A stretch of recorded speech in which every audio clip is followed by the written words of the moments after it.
የፑቲን ቤተሰብ የተደበቀው ሀብት እና ሚስጥራዊ ሕይወት። ቭላድሚር ፑቲን የዘመናችን የሩሲያ ኃያል መሪ፣ ለዓመታት የዓለምን ፖለቲካ ሲዘውሩ፣ ጦርነቶችን ሲያውጁና የሀገራቸውን ዕጣ ፈንታ ሲወስኑ ኖረዋል።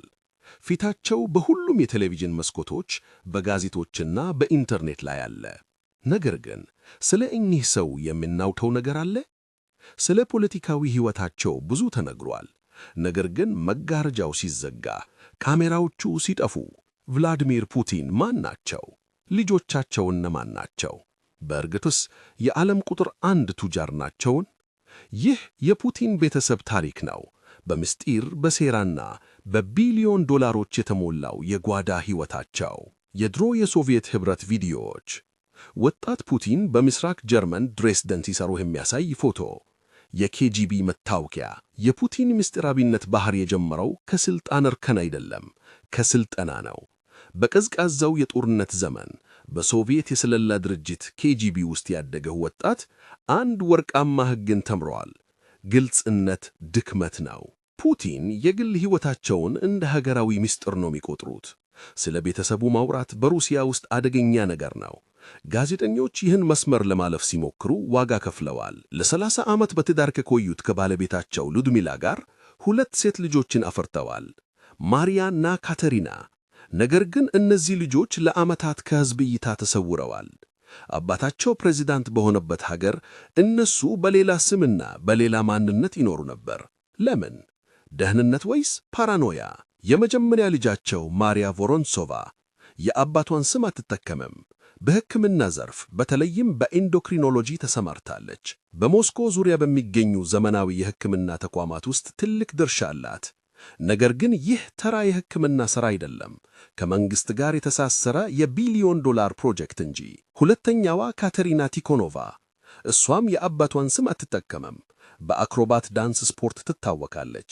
ነገር ግን ከዳንሱ በስተጀርባ በሩሲያ የቴክኖሎጂ ዘርፍ ውስጥ ከፍተኛ ተጽዕኖ ፈጣሪ ነች።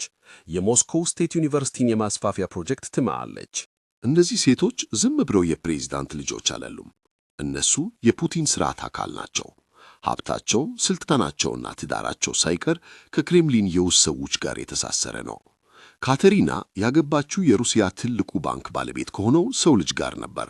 ይህም ሀብትን በቤተሰብ ውስጥ ለማቆየት የተደረገ ስልት ነው። በወረቀት ላይ ቭላድሚር ፑቲን ተራ የመንግሥት ሠራተኛ ደሞዝ ነው የሚያገኙት። በስማቸው የተመዘገበው ሀብት አንድ አነስተኛ አፓርታማና የድሮ መኪኖች ብቻ ናቸው።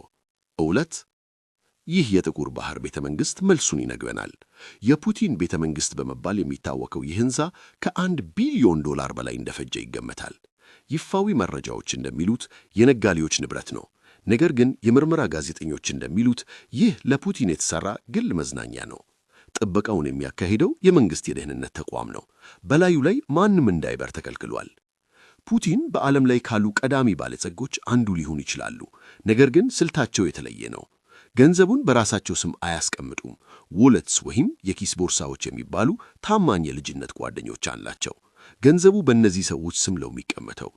ሴርጌይ ሮልዱጊን የፑቲን የልጅነት ጓደኛና የሴት ልጃቸው ማሪያ የክርስትና አባት። ሙያቸው ሙዚቃ ነው። ግን በፓናማ ፔፐርስ መረጃ መሠረት እኚህ ሙዚቀኛ በቢሊዮን የሚቆጠር ዶላር በባህር ማዶ ባንኮች ኦፍሾር ባንክስ ያንቀሳቅሳሉ። አንድ የቼሎ ተጫዋች እንዴት ቢሊዮኔር ሆነ? መልሱ ቀላል ነው። ገንዘቡ የሱ አይደለም፣ እሱ ጠባቂ ነው። ይህ የፑቲን የፋይናንስ መረብ ኔትወርክ ነው። ኦሊጋርኮች ወይም የሩሲያ ባለሀብቶች ለመንግሥት ውለታ ሲሉ ለፑቲን ግብር ይከፍላሉ። ይህ ግብር ግን በቀጥታ አይሰጥም፣ በሮልዱጊንና በመሰል ጓደኞች በኩል ያልፋል። ይህ ለቤተሰቡ ደህንነትና ቅንጦት የሚውል የተደበቀ ካዝና ነው። ከመጀመሪያው ትዳራቸው ውጪ ስለ ፑቲን ግል ሕይወት የሚናፈሰው ወሬ አሁንም አላበቃም። አሊና ካባዬቫ በሩሲያ የመጀመሪያዋ እመቤት ተብላ በግብቅ ትጠራለች። ምንም እንኳን ክሬምሊን ይህንን በተደጋጋሚ ቢያስተባብልም መረጃዎች እንደሚያሳዩት ፑቲን ከእሷ ጋር ምስጢራዊ ግንኙነትና ልጆችም እንዳላቸው ይጠቁማሉ። በቅርቡ የወጡ መረጃዎች እንደሚሉት አሊናና ልጆቿ በስዊዘርላንድና በሩሲያ በሚገኙ እጅግ ጥብቅ ጥበቃ በሚደረግላቸው ቤቶች ይኖራሉ። እነዚህ ቤቶችም የተገዙት በዚያው የጓደኞች መረብ በኩል ነው። የፑቲን ቤተሰብ ዛፍ በይፋው ከሚታወቀው በላይ ሰፊና የተወሳበሰ ነው። ቭላድሚር ፑቲን ሁሉንም ነገር የሚቆጣጠሩ የሚመስሉ ነገር ግን የራሳቸውን ቤተሰብ ማንነት ለመደበቅ ከፍተኛ ዋጋ የሚከፍሉ መሪ። ሀብታቸው በጓደኞቻቸው እጅ፣ ልጆቻቸው በሌላ ስም፣ ምስጢራቸው በግንብ የተከበበ። ይህ ሁሉ ለደህንነት ነው ወይስ ሕዝቡ ሐቁን እንዳያውቅ የተደረገ ሴራ? አንድ ነገር እርግጠኛ ነው።